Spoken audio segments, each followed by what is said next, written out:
Bachelor লাইফে ঝটপট রান্নার রেসিপি দিয়ে দিয়েছি পেঁয়াজ কুচি আর মরিচ কুচি। এটা 2-3 মিনিট ভেজে নিয়ে আমি দিয়ে দেবো সবজি।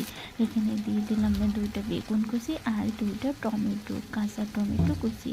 দিয়ে দেবো স্বাদ অনুযায়ী লবণ, হলুদ, মরিচ গুঁড়া দিয়ে আমি ভালো করে সবগুলো উপকরণ মিশিয়ে এভাবেই 2-3 মিনিট কষিয়ে নেব। কষানো হয়ে গেলে এখানে আমি দিয়ে দিব আগে থেকে ধুয়ে এবং কেটে রাখা গুতুম মাছগুলো।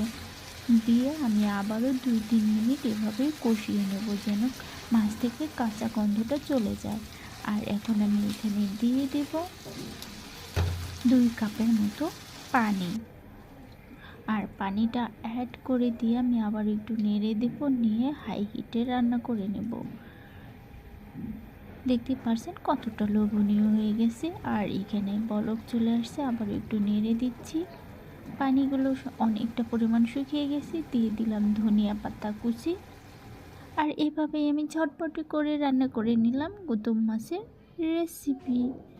থ্যাংক ইউ, সবাই ভালো থাকবেন।